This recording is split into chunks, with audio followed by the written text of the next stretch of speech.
Cheers folks and welcome to my channel.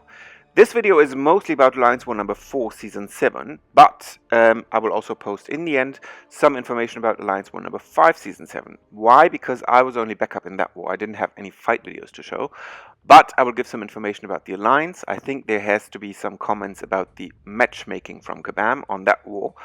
And also, I will of course tell you about the result and the outcome that we had on that war, but mostly it's about Alliance War number 4, where we met our dear friends Awakened. But let me just make one small comment before I start going into that war.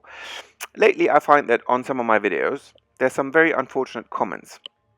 I think I personally am always very open to constructive criticism. I'm always very open to feedback. I'm trying to be as responsive as I can to any of your requests. But I don't tolerate insults, and those will be taken away. The users will be blocked, and I'm actually quite tired of people trying to, carry out their miserable lives on other people's channels. So, those will just be blocked in the future. But going back to the actual topic, which is Alliance War number 4, and we met our dear friends MMX. I don't think I have to make too many comments about this alliance. It's one of the oldest and biggest alliances, currently top 1 alliance in Alliance Quest in MCOC. So clearly those guys have a lot of rank 5 5-star champions, and one of the toughest wars that we had so far this season, most probably. So I was again on path 1, and my team was the following: Blade with Dormammu synergy and also Emma Frost. Why I brought Dormammu synergy you will see later, because there has been a Doctor Strange on the mini boss node. But path number 1, as usual, starting on the left hand side, moving all the way on to path number A, or not number A, letter A. And basically there was no champ placed in that first section, so that's always my energy section that I use up when I'm fighting in the evening, and then I continue next morning, and that's where basically then I started to fight on these nodes on the left, the first node being node number 19.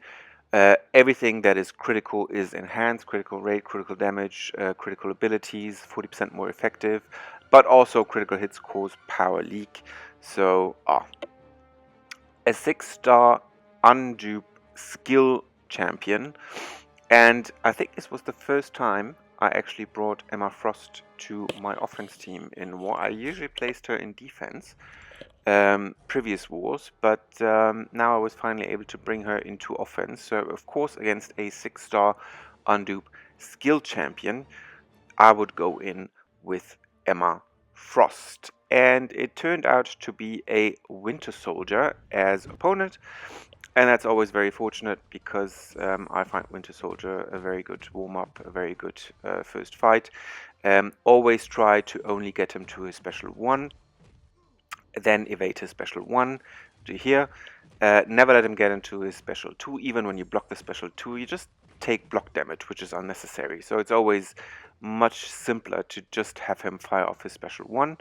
And if he doesn't do it for a while, then you just wait and evade and wait and evade and wait and evade, and eventually he will fire it off, or you hit him, and there you go. There he fires it off, and now I have my special 2 and some prowess charges, and there he's down. That was my first offense fight with Emma Frost, and I have to say I was pretty much satisfied with how quickly she can still take down those champions on defense. And I also brought her not only for this one fight there, but also actually for a couple of other fights, as also the next one, which is the famous poison node number 25, inflicting poison, draining 100% health over 60 seconds, and poison abilities also being 40% more effective, and Plague Mind, meaning that your power is drained every 25 seconds. So going in against a 5-star rank 4 science champion, which turned out to be Gladiator Hulk, The thing about Gladiator Hulk, you see there his crowd frenzy charges, which add up every time he's being hit or when somebody fires off a special. So the only thing I'm trying to do is not to get that to 100, so always trying to stay a little bit below 100, because then otherwise you would get this crowd frenzy where he has the chance to become unstoppable, unblockable. So just always try to keep him below that 100. So for a while you just evade his attacks, and then slowly his crowd frenzy is cooling down. I also try for him to fire off his special 1, which I actually find both specials easy to evade, but personally still the special 1 even easier than the special 2. So eventually he was then down, even though he was actually starting his regeneration at the end of the fight. And then moving on the upper path. So basically I took path 1 all the way. And moving on to the next node, which is node number 46. And it is a power gain node. Power gain by 100%. Plus on top Optimist and Outlast. So gains Fury, Armor Up and Health Steal. For as long as the health remains below 25%. And it's a 5-star Mystic champion, and supposedly the same champion then as the one I am actually attacking with, meaning a Dormammu. And the good thing with Dormammu, even if he has power gain 100%, is when you do that, I have that one strategy which is medium attacks. It looks boring, but is very effective. You see, I only do attacks with 2 mediums. And like that, Dormammu does not get a bar of power. There, unfortunately, I got a one of my evades turned out to be a dexterity evade, so actually I suffered a bit of degeneration, but then getting my special 2 and special 2 which power locks, and then once he's power locked, I can actually do 5 combos again, and once the power lock is over, I go back to medium attacks. Medium, always power draining him, not letting him get above 1 bar of power.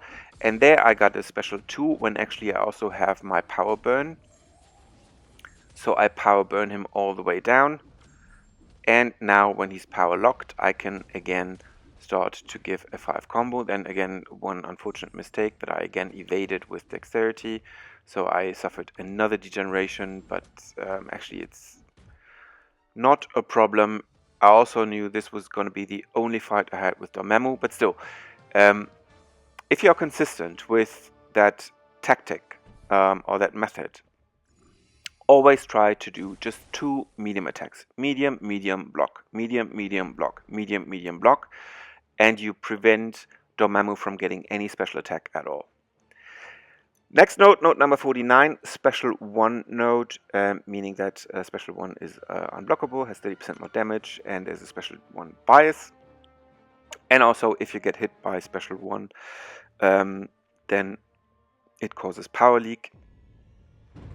So it's important not to get hit by the special attack 1.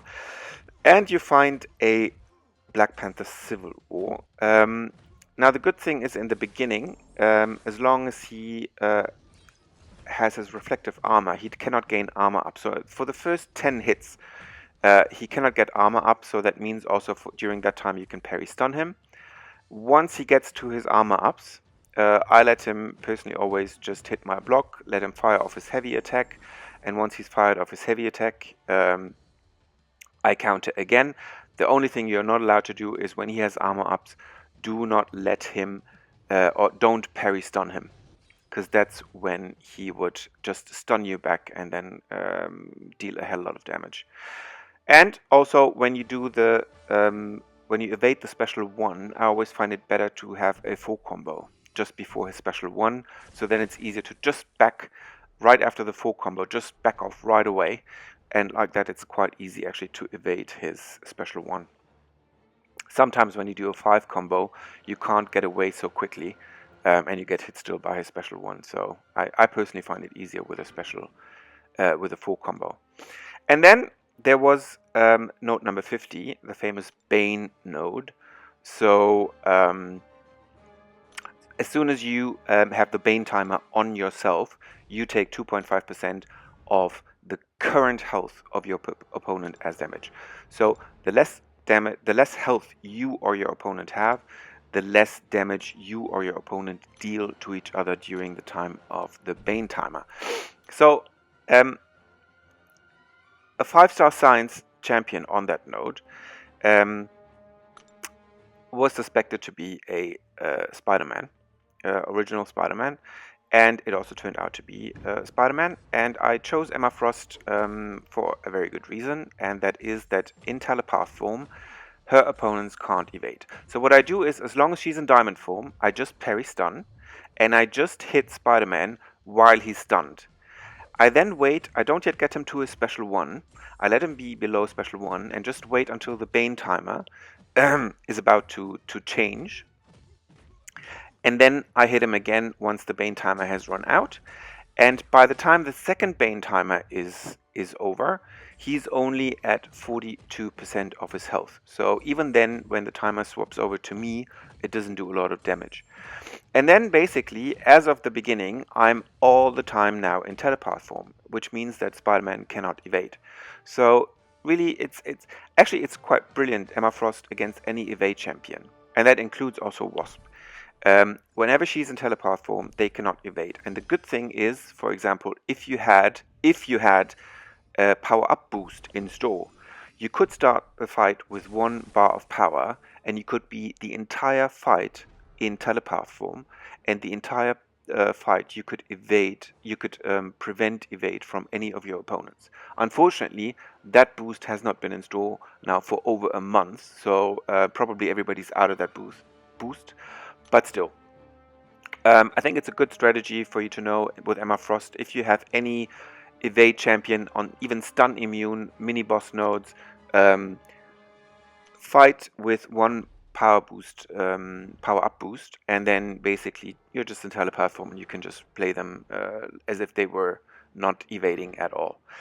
And then mini boss node always plus 500% health, plus 200% attack, and in this case also a unblockable special 2, and 100% power gain. And the Doctor Strange on that node is probably the worst decision you can do, because people might think, maybe he gets a quicker power gain than he usually has. No, he does not. His power gain is exactly the same that it is when he gets his power like on any other normal node. Now, he gets 0 power from being hit, so 0 power plus 100% is still 0 power, so he doesn't get any more power from being hit at all. And if you have a blade with then the Dormammu synergy or Mephisto, doesn't matter, then you see here, if you're properly boosted, you get him down before he even gets to his special 2. So that whole point of unblockable special 2 doesn't even matter. So I'm just big advice, if you have a Doctor Strange, don't put him on any power gain nodes. He does not gain power there quicker than he would on any other node. It's just really a defense mistake. But I was happy that in the end it turned out like that, because I could clear my path without any death. Also without really a lot use of potions. So in the end also our alliance did very, very well against MMX. We won this war number 4, and still puts us also in the race of the unbeaten alliances and the top 3 spots this season in season number 7, which I think by now are only 4 or 5 alliances left who are currently unbeaten this season. And then I'll give you a few comments on the next alliance that we met. The next alliance that we met on war number 5, again I was backup, was the Players, or alliance tag Royal. And as you can see, they have been in Platinum 3 in Season 6, and also their alliance rating is below 20 million. So if you compare to, other top alliances that we're playing, it's actually quite low to be below 20 million. And to be quite honest, I basically feel sorry. I feel sorry that this type of matchmaking is possible. We were not searching at any strange time. We were not searching very late. We were not searching very early. We were searching like absolutely fine in the middle of the matchmaking process, like all the other alliances did as well. And still that it's possible that we're matching a Platinum 3 alliance is just very, very unfortunate. It shows that there is a big flaw still in the system of Kabam, because these matchmakings should not be possible. I know we're not the only alliance where it happened. I also know that the New York Guardians, they also met an alliance that was Platinum 3 or even Gold. So it's just not funny. It's not funny for us. It's not funny for them. And I really have to apologize that this was possible.